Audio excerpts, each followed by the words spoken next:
Magandang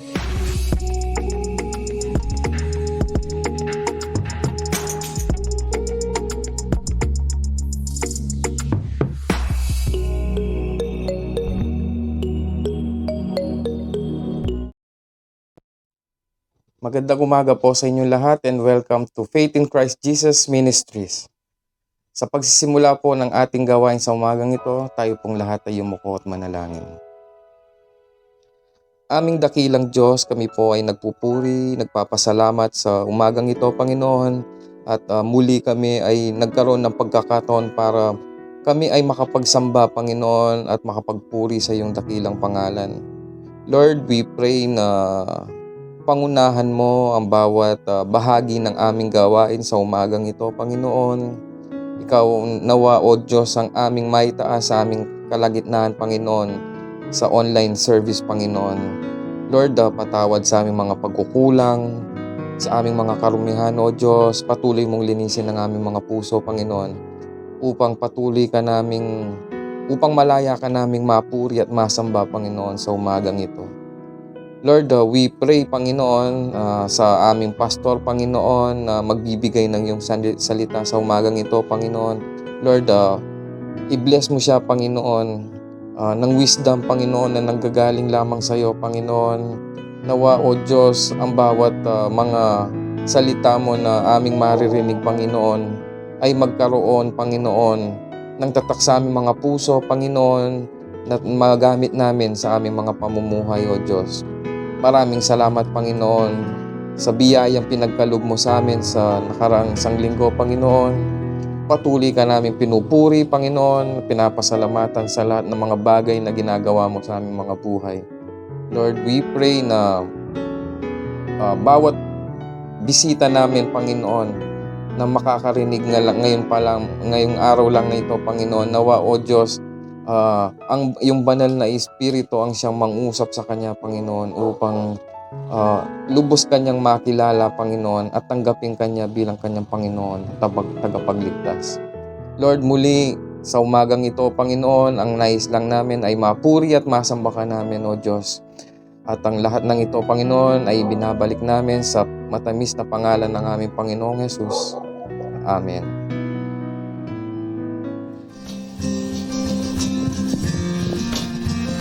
Let us thank the Lord this morning by singing praises to His name. Hallelujah. Oh, we thank you, Lord. We thank you, Jesus, for everything that you have done to us, oh God. I come before you today, and there's just one thing that I want to say. Thank you, Lord. Thank you, Lord, for all you've given to me, for all the blessings that I cannot see. Thank you, Lord. Thank you, Lord. With a grateful heart, with a song of praise, with an outstretched arm, I will bless your name. Thank you, Lord. I just want to thank you, Lord. Oh, we thank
outstretched arms, and I will bless your name.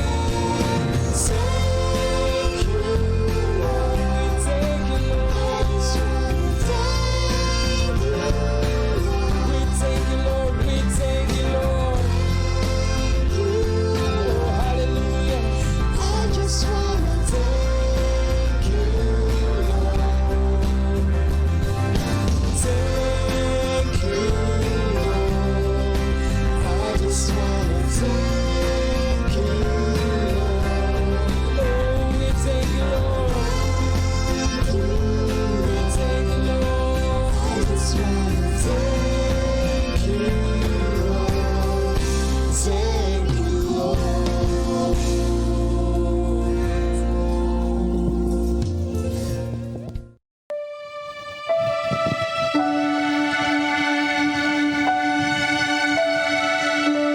Hallelujah, Lord. We worship your name, Lord. We give you all the glory, the highest praise this morning.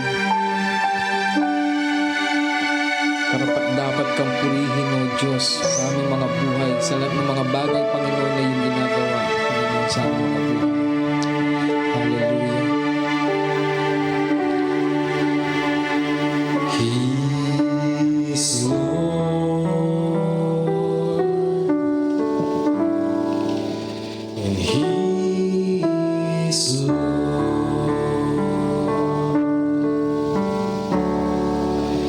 He has risen from the dead, and He is Lord.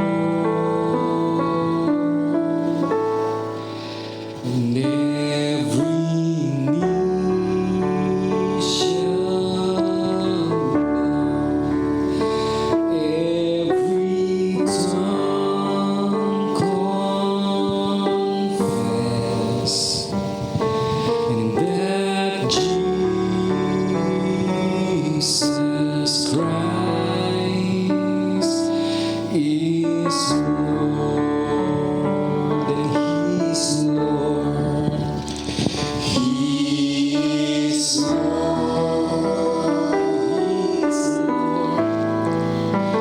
He is Lord.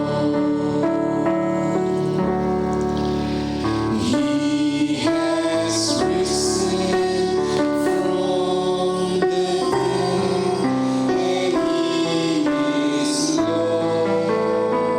And every knee shall bow, every tongue confess that Jesus Christ is Lord, and He's Lord. He is Lord. He is Lord. He has risen from the dead, and He is Lord. And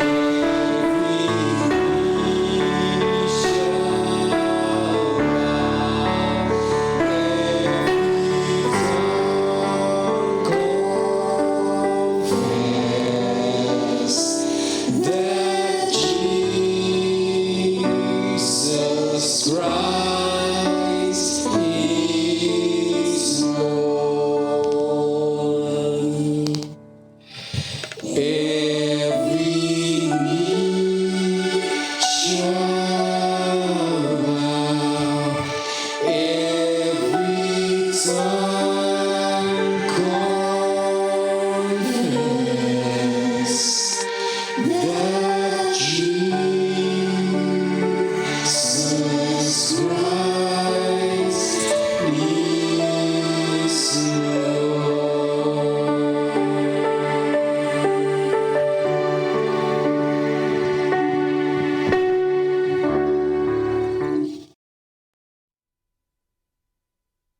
Let us open our Bibles in Luke chapter 10, verse 25 to 37. On one occasion, an expert in the law stood up to test Jesus. "Teacher," he asked, "what must I do to inherit eternal life?" "What is written in the law?" he replied. "How do you read it?" He answered, "Love the Lord your God with all your heart and with all your soul and with all your strength and with all your mind, and love your neighbor as yourself." "You have answered correctly," Jesus replied. "Do this and you will live." But he wanted to justify himself, so he asked Jesus, "And who is my neighbor?" In reply, Jesus said, "A man was going down from Jerusalem to Jericho when he was attacked by robbers. They stripped him of his clothes, beat him, and went away, leaving him half dead. A priest happened to be going down the same road, and when he saw the man, he passed by on the other side. So too, a Levite, when he came to the place and saw him, passed by on the other side. But a Samaritan, as he traveled, came where the man was, and when he saw him, he took pity on him. He went to him and bandaged his wounds, pouring on oil and wine. Then he put the man on his own donkey, brought him to an inn, and took care of him. The next day, he took out 2 denarii and gave them to the innkeeper. 'Look after him,' he said, 'and when I return, I will reimburse you for any extra expense you may have.' Which of these 3 do you think was neighbor to the man who fell into the hands of robbers?" The expert in the law replied, "The one who had mercy on him." Jesus told him, "Go and do likewise." Today's message is entitled, "Go and do the same." Magandang umaga po sa inyong lahat. Muli po, isang mapagpalang pagbati sa lahat po ng kaanib ng Faith in Christ Jesus Ministry. Linggo na naman po ng umaga at ating ginaganap ang ating pagsamba sa pamamagitan po ng live stream sa Facebook. At yun pong replay ay mapapanood nyo dun sa YouTube channel ng Faith in Christ Jesus Ministry. Ngayon pong umaga ay atin pong pag-aaralan ang isang pangyayari dito sa Lucas chapter 10 at babasahin ko po pasimula dun sa verse 25 hanggang 37. Pakinggan ninyo at ganito po ang nasusulat.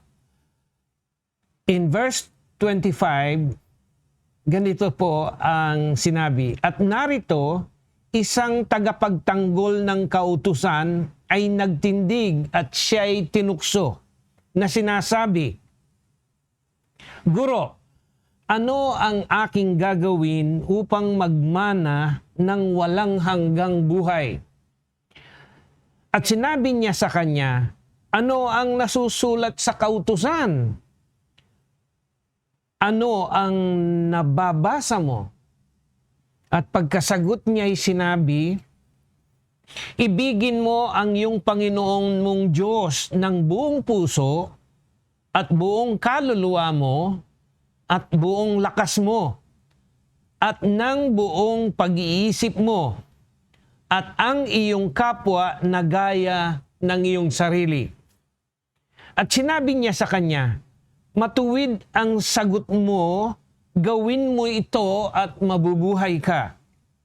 Dadapot siya na ibig mga aring ganap sa kanyang sarili, ay nagsabi kay Jesus, 'At sino ang aking kapwa?' Sumagot si Jesus at sinabi, 'Isang tao'y bumaba sa Jericho na mula sa Jerusalem, at siya'y nahulog sa kamay ng mga tulisan na sa kanya'y sumamsam at sa kanya'y humampas at nagsialis na siya'y iniwang halos patay na. At nagkataong bumaba sa daang yaon ang isang saserdote At nang makita niya ay dumaan sa kabilang tabi. At sa gayon ding paraan, ang isang Levita naman, nang dumating siya sa dako yaon at nakita siya, ay dumaan sa kabilang tabi. Dadapot ang isang Samaritano. Sa kanyang paglalakbay ay dumating sa kinaroroonan niya, at nang siya'y makita niya ay nagdalang habag at lumapit sa kanya at tinalian ang kanyang mga sugat na binuhusan ng langis at alak, at siya'y isinakay sa kanyang sariling hayop at dinala siya sa bahay tuluyan at siya'y inalagaan. At nang kinabukasan, dumukot siya ng 2 denaryo at ibinigay sa katiwala ng bahay tuluyan at sinabi, alagaan mo siya at anumang magugol mong higit ay aking babayaran sa'yo pagbalik ko. Sino sa tatlong ito sa akala mo ang nagpakilalang kapwa-tao sa nahulog sa kamay ng mga tulisan? At sinabi niya, ang nagkawang gawa sa kanya, at sinabi ni Jesus, humayo ka at gayon din ang gawin mo. Nais ko pong gamitin ang isang paksang pinamagatan kong at hinango ko dun sa verse 37, go and do the same. Humayo ka at gawin mo rin ang kanyang ginawa.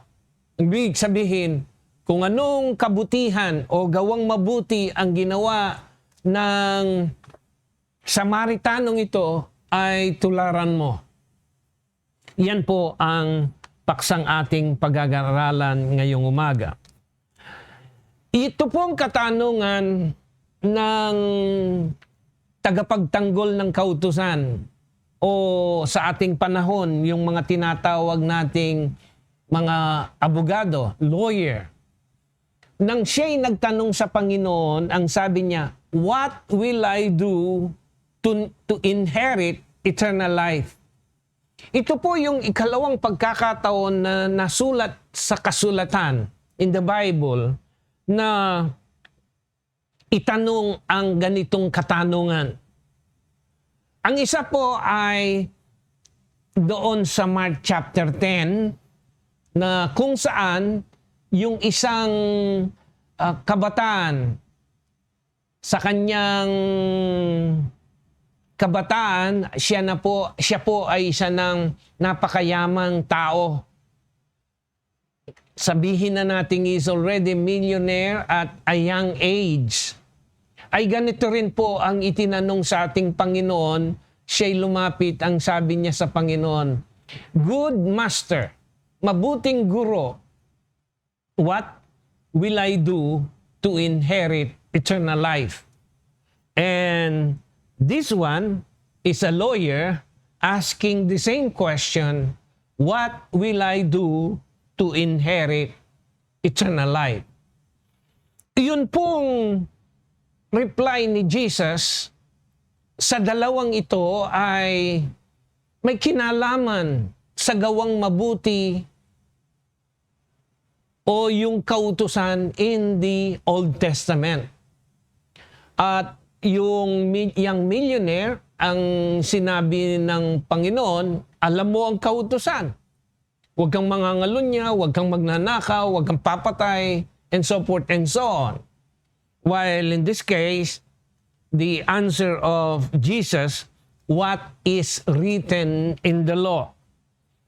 So kung dun sa naunang sagot ng ating Panginoon, when He recited the 10 commandments of the law of Moses, this time, the answer of the lawyer is a summary of the 10 commandments. Ang sabi niya, love the Lord with all thy heart, with all thy might, with all thy strength, and with all thy mind.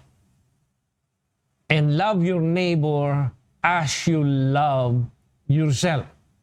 Kaya ang sabi ng Panginoon, tama ang iyong sagot. But just the same, yun pong dun sa naunang nagtanong sa ating Panginoon, nung sinabi nung kabataan na ginawa ko na po ang lahat ng yan since my childhood.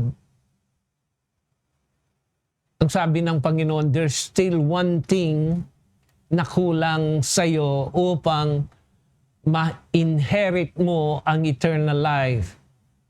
Go, sell all your properties and distribute them to the poor. Alam po ninyo, tumalikod siya at nalumbay sapagkat hindi niya ito kayang gawin.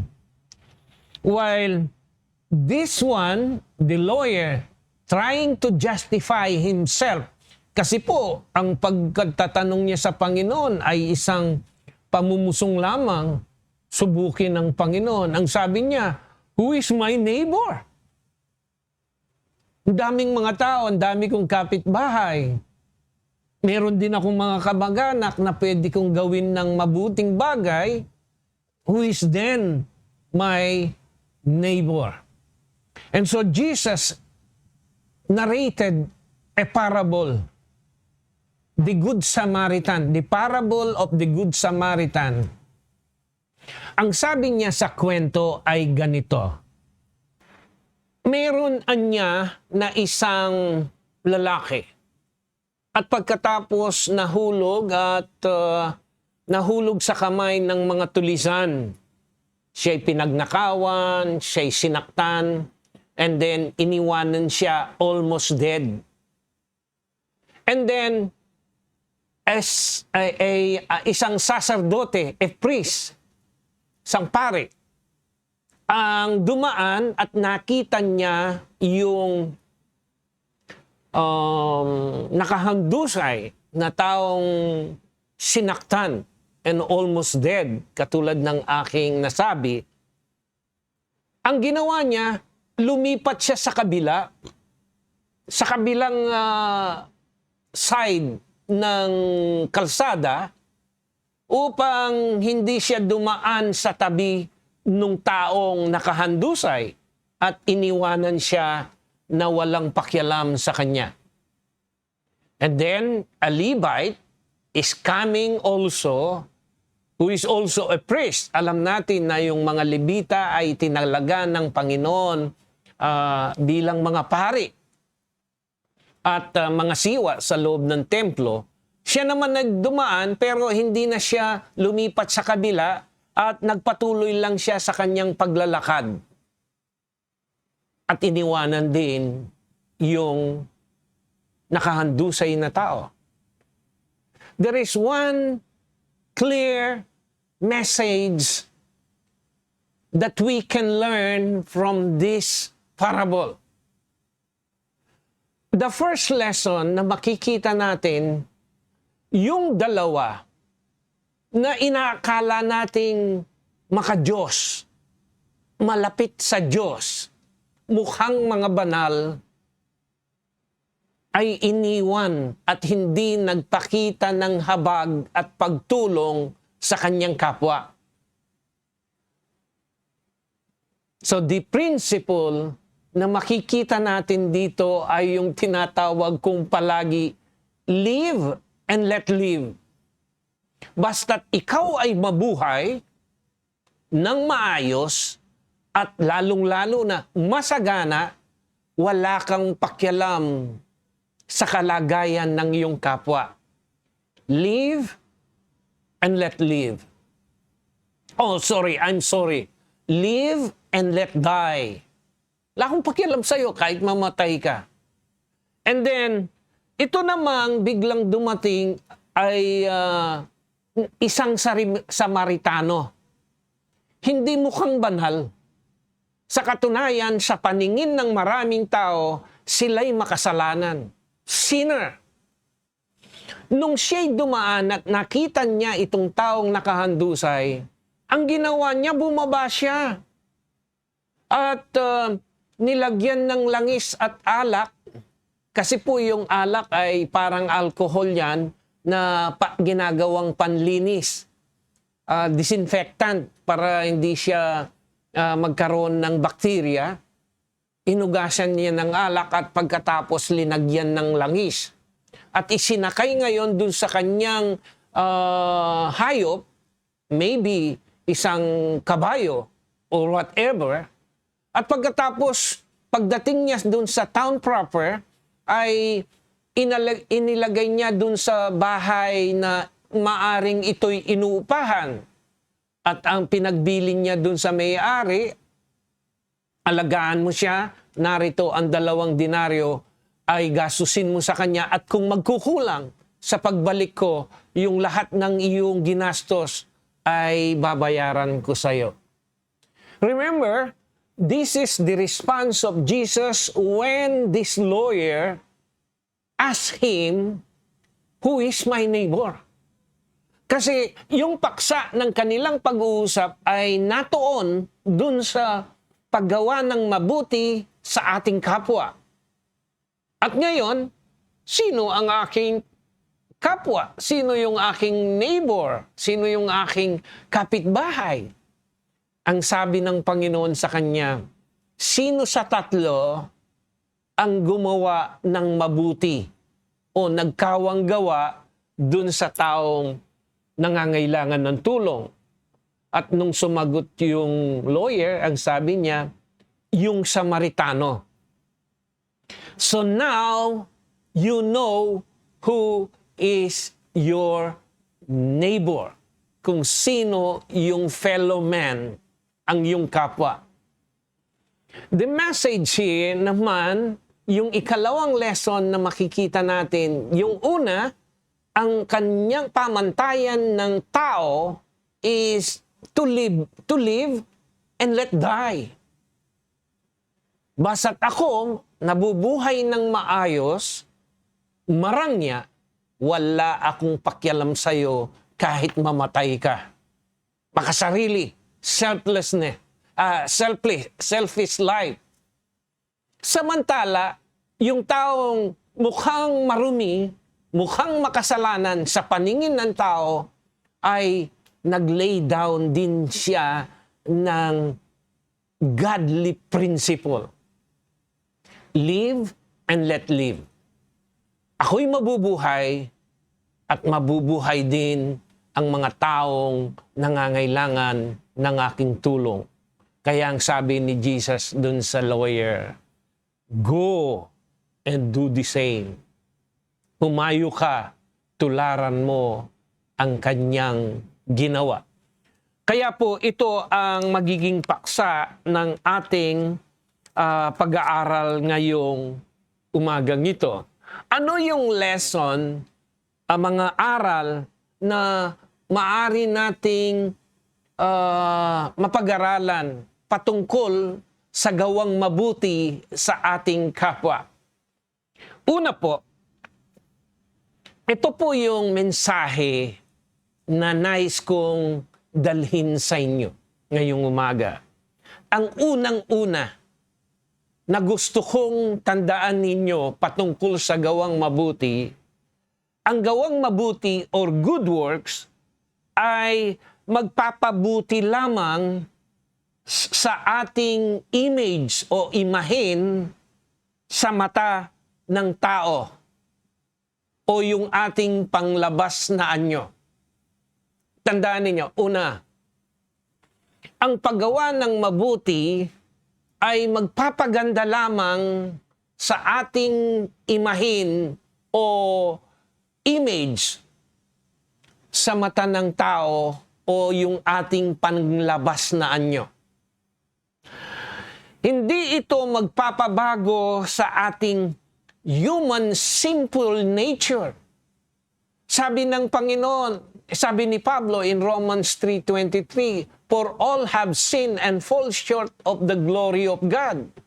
Simula nang ang tao ay pinalayas dun sa Garden of Eden o sa paraiso, nung nagkasala ang tao, ang lahat, ang nabago, ang kasarihan o yung nature ng tao from sinless nature ay naging sinful nature. At nang dahil sa pagiging makasalanan at marumi ng tao, kahit ano pong pagsisikap natin na balutin ang ating pagkatao ng lahat ng mabubuting bagay na gagawin natin sa ating sarili, sa ating kapwa, sa ating mga mahal sa buhay, lahat po ng yan ay panglabas lamang. Hindi po ito magpapabago sa ating inner nature. Sa paningin ng Diyos, tayo pa rin ay makasalanan at marumi kahit balutin natin o bihisan natin ang ating sarili ng mabubuting bagay. Kaya ano po yung sabi ko? Una, na maaari nating matutuhang aral o mensahe sa paksang ito na ating pinag-aaralan, ang mabubuting bagay na ginagawa ng tao o yung lahat ng good works ay hindi magpapabago sa ating kalagayan sa paningin ng Diyos bilang isang makasalanan. Ano po ang sinasabi sa kasulatan dito sa Isaiah chapter 64 verse 6? Ang sabi po ng Diyos, sapagkat kaming lahat ay naging parang marumi. Lahat ng tao, marumi sa paningin ng Diyos. At ang lahat naming katwiran o righteousness o mabubuting bagay na ginagawa ay naging parang basahang marumi, like filthy rags. At nalalantang gaya ng dahon kaming lahat at tinatangay kami ng mga aming mga kasamaan na parang hangin. So, ang sabi ng Panginoon Diyos, ang ating mga gawang mabuti sa kanyang paningin ay parang basahang marumi lamang. At dahil yung gawang mabuti ay hindi magpapabago sa ating sinful nature o hindi magpapabago sa ating kalagayan bilang marumi at makasalanan, patuloy lamang tayong katulad ng dahon na nalalanta, natutuyo at pagkatapos tinatangay ng hangin. Bakit po? Kasi hindi magpapabago sa ating kalagayan sa harap ng Diyos ang ating mga gawang mabuti. Ang tanging pakinabang na makukuha ng isang tao sa kanyang paggawa ng mabuti sa kanyang kapwa ay ang papuri at pasalamat, lalong-lalo na dun sa taong ginawan mo ng mabuti. At dun sa mga taong nakasaksi sa iyong ginawang mabuti. Ang pakinabang ay ang papuri at pasalamat ng tao. Subalit, good deeds or good works alone cannot make you a better person in the eyes of God. Yan po ang unang lesson o mensaheng nais kong dalhin sa inyo ngayong umaga. Kaya huwag nating ipagmalaki ang ating ginagawang mabuti sa harapan ng Diyos. Bakit? Sapagkat sa kanyang mata, iyan ay maruming basahan lamang at kahit ibalot natin ang ating sarili sa gawang mabuti, hindi po ito magpapabago sa ating kalagayan bilang isang makasalanan na nakatakdang mahulog sa dagat-dagatang apoy pagsapit ng pagbabalik ng ating Panginoon. Ano po yung ikalawang mensahe o aral na nais kong dalhin sa inyo patungkol sa gawang mabuti na siyang naging paksa ng parable at ng kwentong ito. Ikalawa,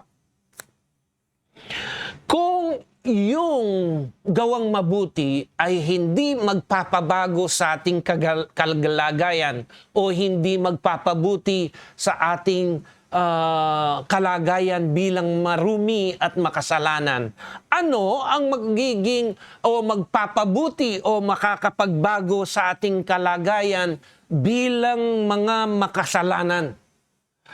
Ang sabi po ng Bible in Ephesians chapter 1 verse 7, at ganito po ang sinasabi ng kasulatan in Ephesians chapter 1 verse 7. Nasa kanya'y meron tayo ng ating katubusan sa pamamagitan ng kanyang dugo, na kapatawaran ng ating mga kasalanan ayon sa mga kayamanan ng kanyang biyaya. In other words, ang magpapabuti pala sa ating kalagayan bilang isang makasalanan ay mahugasan ang ating mga kasalanan. At yung gawang mabuti ay hindi kayang hugasan ng ating mga kasalanan. Ano ang maghuhugas sa ating mga kasalanan, karumihan, ayon kay Apostle Pablo? Ang sabi niya, by the blood of Jesus Christ. Ang isang tao na makasalanan, marumi, ay maaring magpabago sa kanyang kalagayan sa mata ng Diyos at magpapabuti sa harapan ng Diyos if you are washed by the blood of Jesus Christ. Yan po ang deklarasyon ng Biblia at napakarami pong mga talata na ating mababasa na ang isang tao ay magiging mabuti ang kanyang kalagayan sa harapan ng Diyos sa pamamagitan ng dugo ni Kristo. Sa pamamagitan ng dugo ni Kristo, ang tao na bagamat marumi ay lilinisin ng dugo ni Kristo if we surrender our life to Him. And only the blood of Christ, tanging ang dugo ni Kristo ang siya lamang makakapaghugas sa ating mga kasalanan. Without the shedding of blood, there is no remission of sin. Hebrew 9:27. Sa makatuwid, tayo ngayon ay magiging malinis katulad ng niebe, white as snow, ang sabi ng Bible. Sa ating kalagayan bilang makasalanan, napakarumi kapag ang Diyos ang tumingin sa atin. Subalit kung ang tao ang titingin sa atin, kapag tayo'y gumagawa ng mabuti, tayo'y marangal na tao, tayo'y makadiyos, at tayo'y mukhang banal. Subalit sa mata ng Diyos, kahit balutin tayo ng gawang mabuti at gumawa tayo ng napakaraming mabuti, katulad ni Cornelio na isang mabuting tao, manggagawa ng kabutihan, subalit unless and until he was washed by the blood of Christ, hindi po siya magiging malinis sa harapan ng Diyos. Hindi siya mababago ang kanyang kalagayan sa harapan ng Diyos.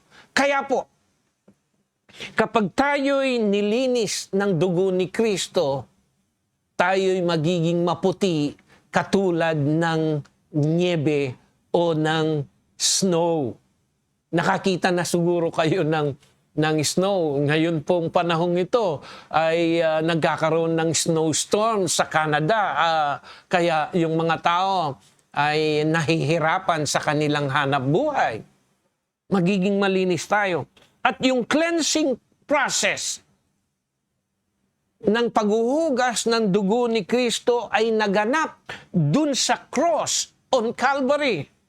Yung kanyang death and resurrection ang siyang naging mabuting balita ng kaligtasan or the good news of salvation at naganap yung cleansing process or cleansing blood of Jesus Christ. Kaya sa pamamagitan ng pananampalataya, by faith, spiritually, kapag sumampalataya tayo sa kanyang ginawa na sa pamamagitan ng kanyang dugong nabuhos dun sa krus ng Kalbaryo, tayo'y uhugasan ng makapangyarihang dugo ng ating Panginoon. Ang ibig ko pong sabihin, dun sa ikalawang mensahe o lesson, ay ang magpapabago sa ating kalagayan sa harapan ng Diyos ay hindi yung gawang mabuti, kung hindi ang dugo ng ating Panginoong Jesus. At ang ikatlo po, na siyang panghuling mensahe ngayong umaga sa inyong lahat, ay ang pagbabago ay dapat magpatuloy sa ating buhay. Once we are washed by the blood of Christ, by faith, sa pananampalataya, nung tayo'y tumanggap sa Kanya bilang Lord and Savior, mapapabuti ang ating kalagayan sa harap ng Diyos. In the eyes of God, kung yung initial na pagbabagong nangyari sa atin ay magpapatuloy ang cleansing process or transformation process sa ating buhay. Pakinggan ninyo ang sabi ni Apostol Pablo dun sa Romans chapter 12 verse 1 and 2. Ang sabi po niya, I beseech you therefore, brethren, by the mercies of God, that you present your bodies a living sacrifice, holy and acceptable to God, which is your reasonable service. And do not conform with His word. Huwag tayong umayon sa mundong ito, but be ye transformed by the renewing of your mind.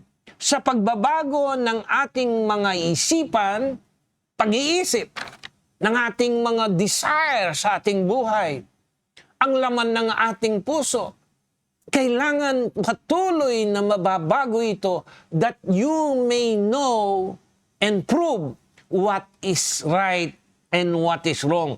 That you may prove what is that good and acceptable and perfect will of God. Ganyan po.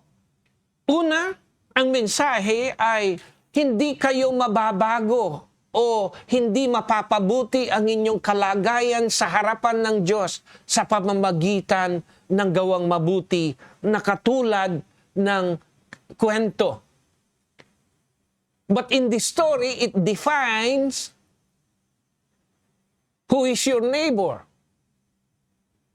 Ang neighbor pala natin, yung kung sino ang nasa harapan natin na nangangailangan ng ating tulong at tayo'y may kakayahan igawad o idamay ang ating sarili sa Kanya sa paggawa ng mabuti. Subalit, ayon na rin sa salita ng Diyos, yung gagawin nating mabuting yun ay hindi magpapabago sa ating kalagayan at sa paningin ng Diyos sa atin.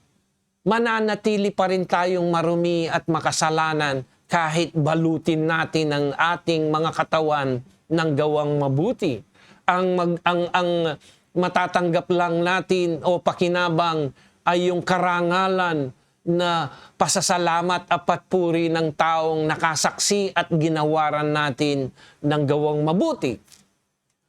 Ang ikalawang mensahe ko po sa inyo ngayon, kung hindi tayo mababago ng gawang mabuti at mapapabuti sa harapan ng Diyos, ang makakapagbago sa ating kalagayan na isang makasalanang uri ay ang dugo ng ating Panginoon sa pamamagitan ng pananampalataya sa kanyang ginawa dun sa krus ng Kalbaryo.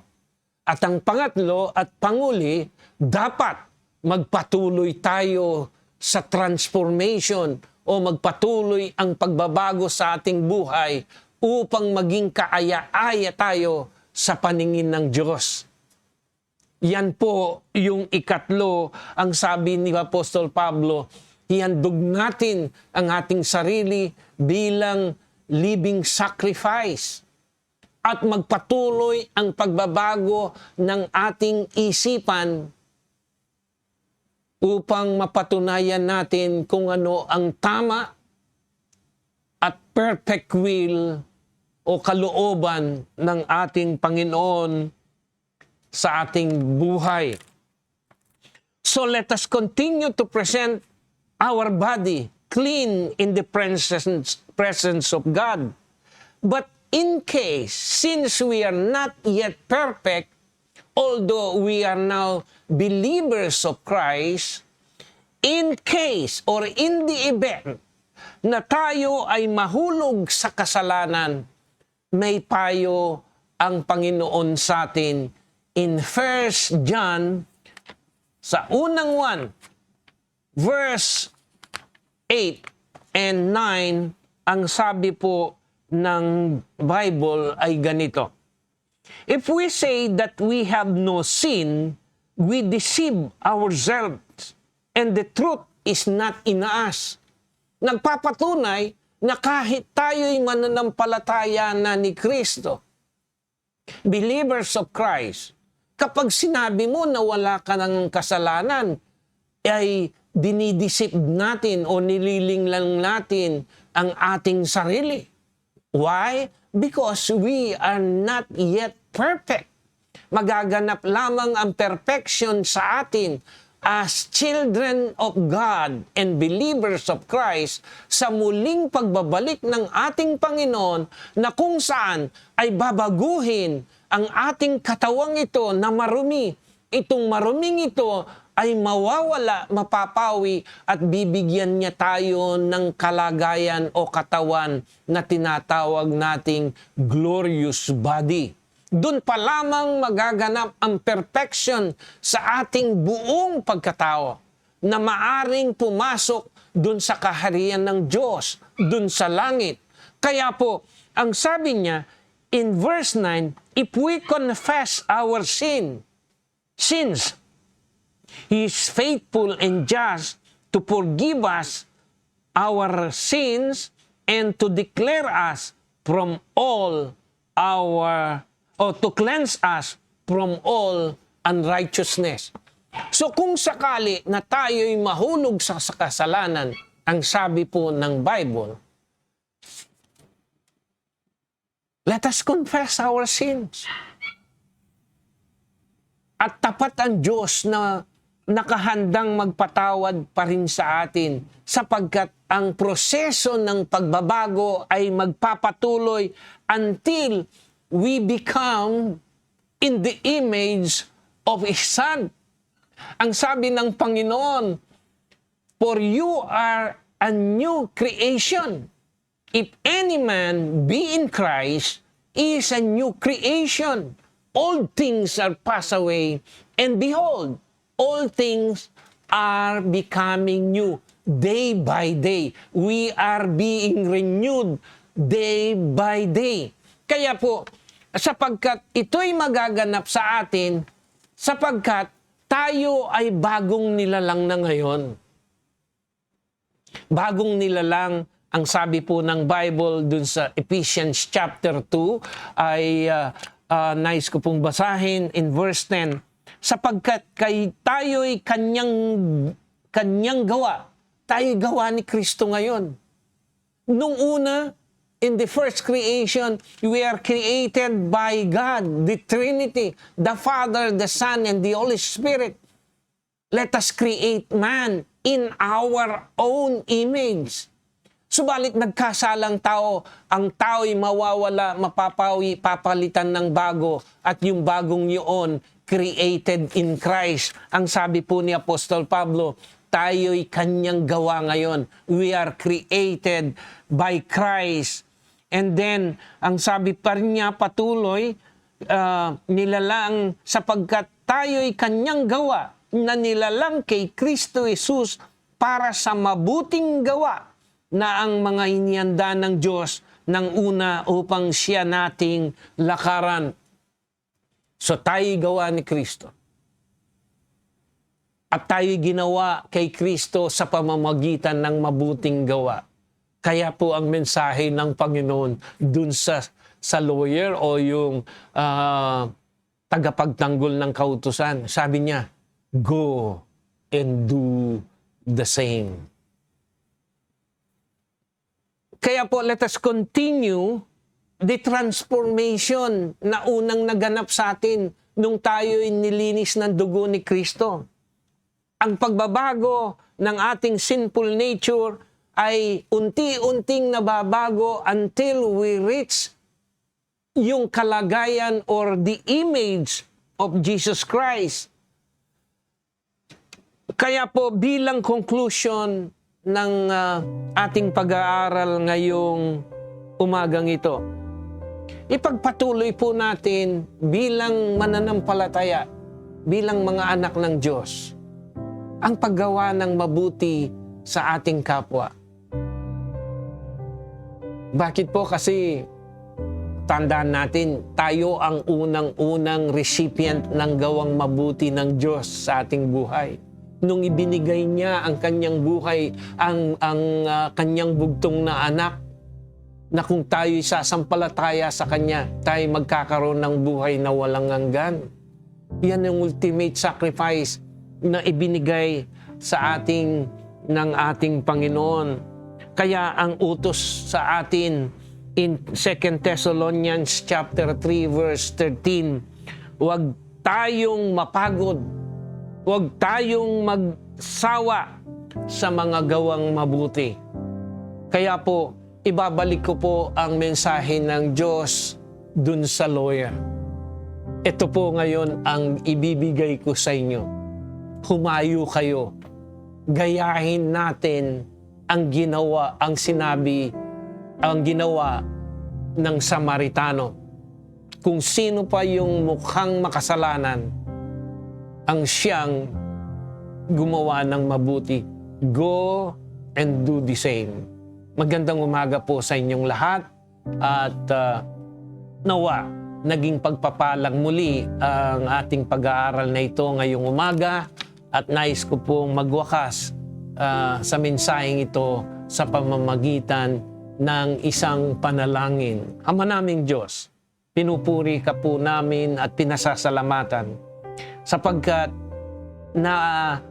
naliliwanagan po kami sa pamamagitan ng iyong salita na mabuti po sa inyong paningin ang gawang mabuti, subalit hindi po nararapat na itumbas namin ang mga kabutihang gagawin namin sa aming kapwa sa isang mabuting bagay na ginawa mo nang hihandog mo ang iyong anak upang siya ay mamatay sa katubusan ng aming mga kasalanan. Kaya po kami lubos na nagpupuri, nagpapasalamat sa inyong kabutihan sa aming mga buhay at nawa po ang mensaheng ito ay magbubukas sa isipan at puso ng bawat mananampalataya na kami ay dapat magpatuloy sa paggawa ng mabuti. Hindi kami dapat magsawa, hindi kami dapat mapagod sa anumang paraan sapagkat ito ang iyong kalooban sa aming mga buhay bilang inyong mga anak. Sa tanging pangalan po ng aming Panginoong Yesus. Amen.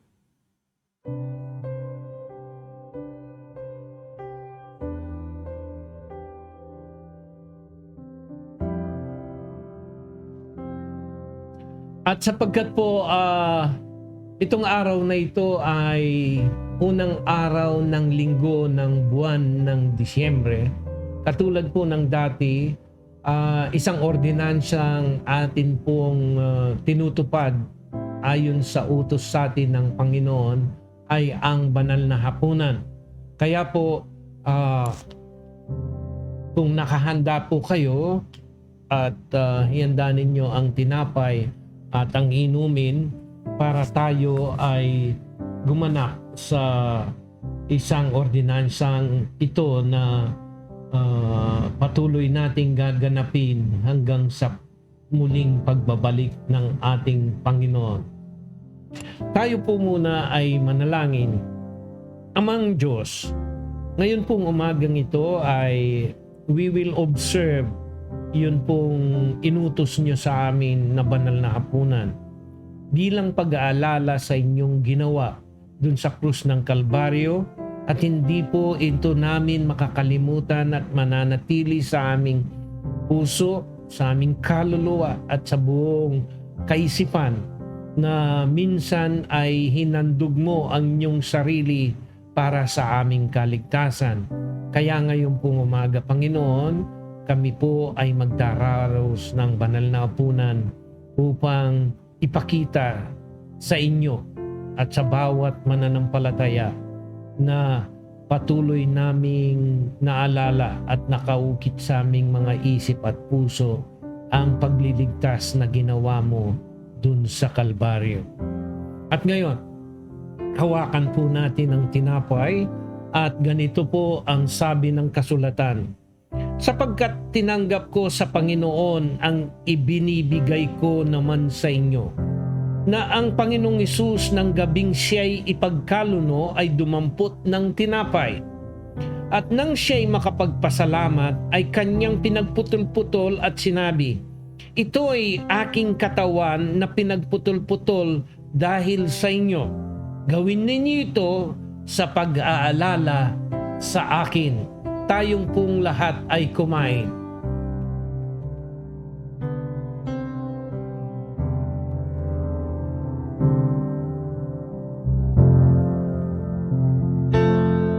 Amen.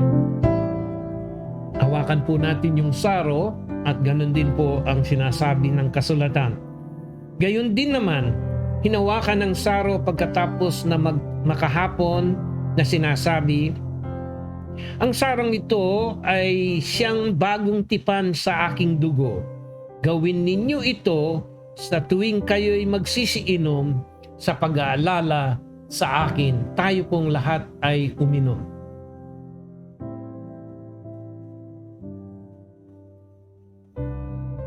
Tayo po ay magsasara sa pagsambang ito.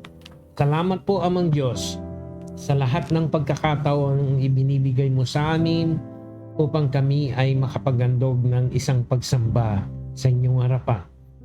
Ngayon po ay maging katanggap-tanggap nawa ang aming banal na hapunan sa iyong harapan, at ito'y hinaalay namin sa tanging pangalan po ng aming Panginoong Hesus. Amen and Amen. Magandang umaga po sa inyong lahat. Let's declare that our Redeemer lives.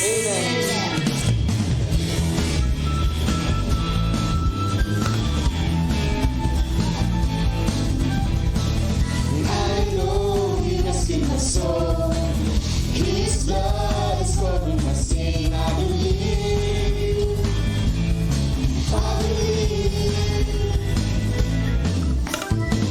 And my shame is taken away.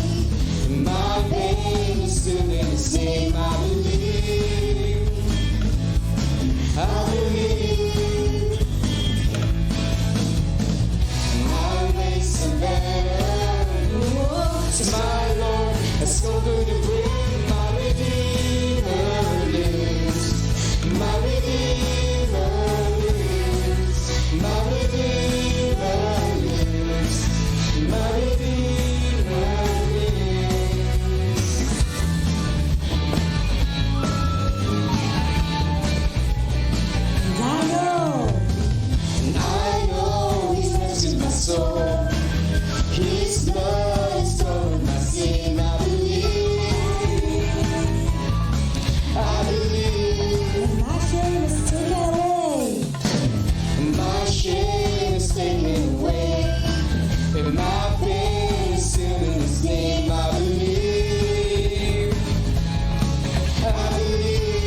mountains up to see your kingdom come. My Redeemer lives. My Redeemer lives. My Redeemer lives. My Redeemer lives. My Redeemer lives. My Redeemer lives. My Redeemer lives. My Redeemer lives. My Redeemer lives. My Redeemer lives. My Redeemer